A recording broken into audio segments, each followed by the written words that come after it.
Blackstone is eyeing the Global Cricket League. Private equity will buy literally anything with a scoreboard right now. It's a captive audience, Nate, but I am way more interested in Apollo dropping $3.7 billion on Japanese glass. Nippon Sheet Glass? Oh, come on. Glass over cricket? You hate fun. I like undervalued assets.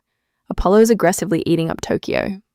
True, but if we want real drama today, Gilead just placed a $2 billion bet on T-cells. The rundown. So apparently Blackstone is officially kicking the tires on a stake in the Global Cricket League. I saw that.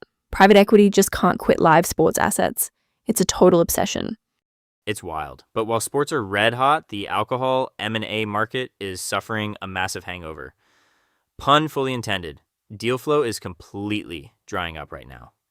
Oversupply meets shifting consumer tastes. The big strategics are paralyzed.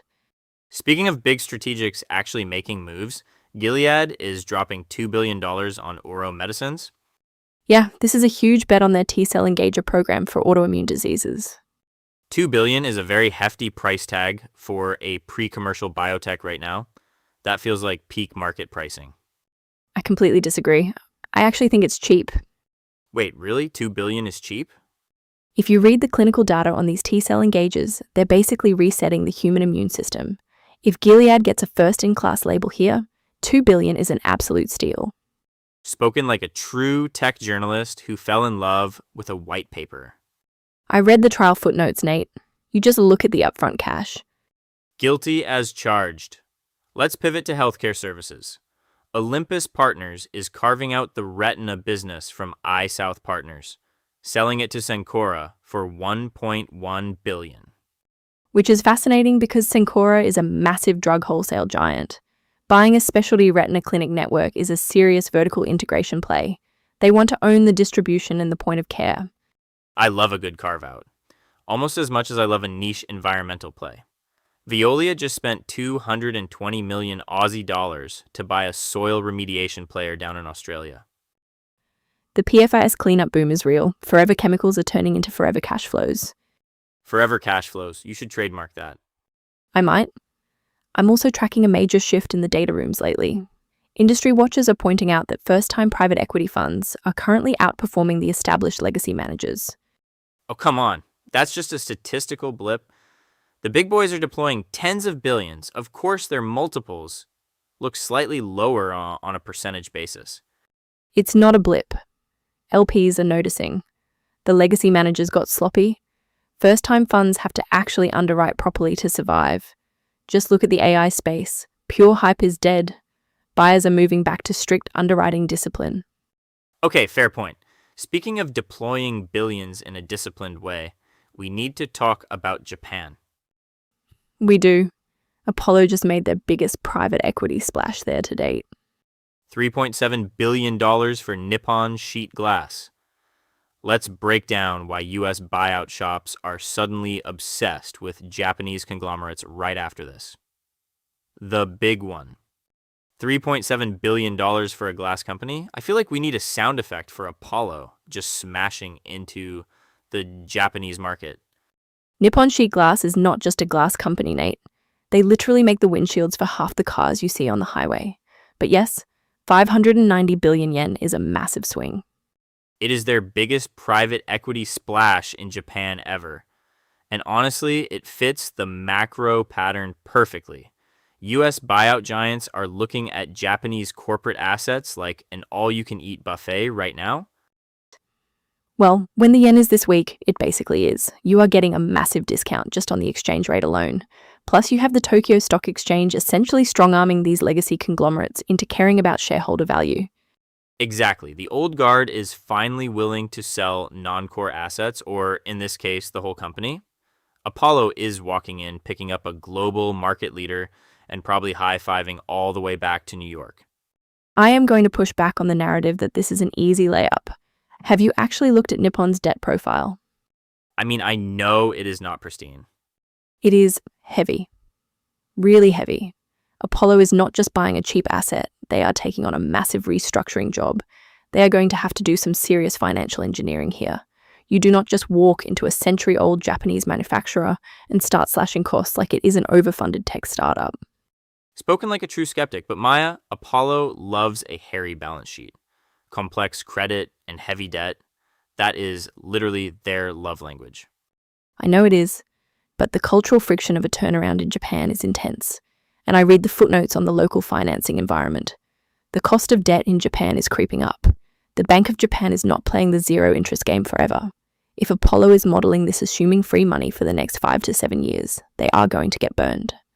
I highly doubt Apollo is building buyout models based on zero interest hopes and dreams. They are definitely pricing in the rate hikes. Look at the valuation, $3.7 billion. If this was a US or European-based industrial leader, you are looking at a 30% premium on that price tag easily. Maybe. I just hate when the market cheers a deal purely for the macro narrative without looking at the actual unit economics of making physical glass. It is a brutal, capital-intensive business. Margins are incredibly tight. Wait, are you telling me you do not want to go build a glass factory? I would rather read 100 pages of environmental regulatory filings. Much lower chance of getting cut. Fair enough. Speaking of getting cut off, the alcohol M&A market is suffering a serious hangover right now. Oh, the shifting consumer tastes are completely freezing those deals. We have to talk about that next. Voices. I am loving this analyst note that dropped this morning.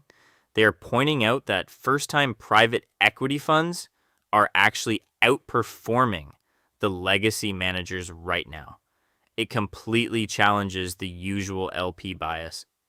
I read that note, and I'm immediately calling survivorship bias. Oh, come on, Maya, let the new guys have a win. It makes perfect sense. You spin out of a mega fund, you have something to prove. You are incredibly hungry. You are not just resting on a 20-year-old brand name to blindly raise capital. Sure, the hunger is real. But look at the denominators. A first-time fund is what? 300 million? 400.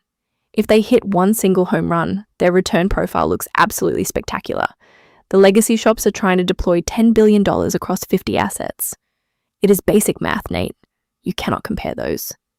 I hear you, but the limited partners are definitely noticing, which actually ties into the other big commentary going around today. We are finally seeing a real shift in AI deal-making. Pure hype is out. Strict underwriting discipline is back. I will believe that when I actually see it in the term sheets. No, seriously, the tourist capital is drying up. Buyers are actually asking how these AI wrappers plan to generate real cash flow. Okay, maybe in software they are asking questions. But you know where the tourist capital is completely unchecked right now? Live sports. Did you catch the Blackstone rumor? The Global Cricket League. Yes. They are reportedly kicking the tires on a stake. Private equity just cannot stop buying sports assets. Meanwhile, the alcohol M&A market is literally suffering a hangover. Deal-making is totally frozen because of shifting consumer tastes and massive oversupply. So the new private equity playbook is zero alcohol, pure cricket, and strict AI underwriting. Got it. Sounds like a truly terrible weekend in London. I would watch that match. But speaking of massive bets that require strict underwriting, we need to talk about Gilead dropping $2 billion on an unproven autoimmune therapy. Spill the tea. I am telling you, if Blackstone actually buys a stake in the Global Cricket League, I am getting a jersey. You don't even know the rules of cricket, Nate. Nobody in private equity knows the rules of cricket. That's the beauty of it. They just know live sports is the last remaining monopoly on human attention. See, I think this is peak late cycle behavior. Private equity's ongoing obsession with sports assets feels exactly like the alcohol M&A boom from a few years ago. Oh, come on. You can't compare craft brewing to international cricket. Cricket has 1 billion viewers. Sports are bulletproof. Nothing is bulletproof. Look at the alcohol sector now. The M&A market there is suffering a massive hangover. Deal-making cooled off incredibly fast. A hangover? Really? How long have you been holding on to that one? It was right there, but the data backs me up. Consumer taste shifted, the industry oversupplied, and now buyers are just walking away. I need to see real underwriting discipline, not just hype. Speaking of strict underwriting discipline, analysts are saying that's exactly what's replacing the pure hype in AI deal making right now. I'll believe it when I see it. To me, the most interesting data point this week isn't AI or cricket. It's the fact that first-time private equity funds are currently outperforming legacy managers. Wait, really? LPs usually heavily biased toward established mega funds. Exactly. But the new funds are challenging the giants. They're hungrier and they aren't weighed down by a portfolio of overpriced tech deals from 2021. That's actually a great point. Though the legacy giants aren't exactly sitting still, especially Apollo. $3.7 billion for Nippon Sheet Glass. The biggest private equity splash they've ever made in Japan. We should probably look at how they structured that. Tomorrow's radar. I am telling you, watch Blackstone tomorrow. They are seriously kicking the tires on the global cricket league. Cricket? Seriously? Live sports are the only asset class holding the modern world together, Maya. Private equity is obsessed. I will believe it when I see the term sheet. What you actually need to watch tomorrow is the copper market. Hudbay Minerals buying Arizona Sonoran is going to trigger an absolute avalanche of consolidation among the non-producing copper companies. Avalanche is a strong word. A light dusting, maybe. Those non-producing guys are pricing themselves like they already struck gold. Or struck copper, whatever. The valuation gap is too wide for immediate deals. You are ignoring the shift in who is writing the checks. First-time private equity funds are actively outperforming legacy managers right now. They are hungry, they are returning to strict underwriting instead of chasing AI hype, and they will buy up those regional copper plays while Blackstone tries to learn the rules of cricket. That is a fair hit. Wicket? Whatever the cricket term is. We are permanently cutting your mic. Catch us tomorrow for the fallout.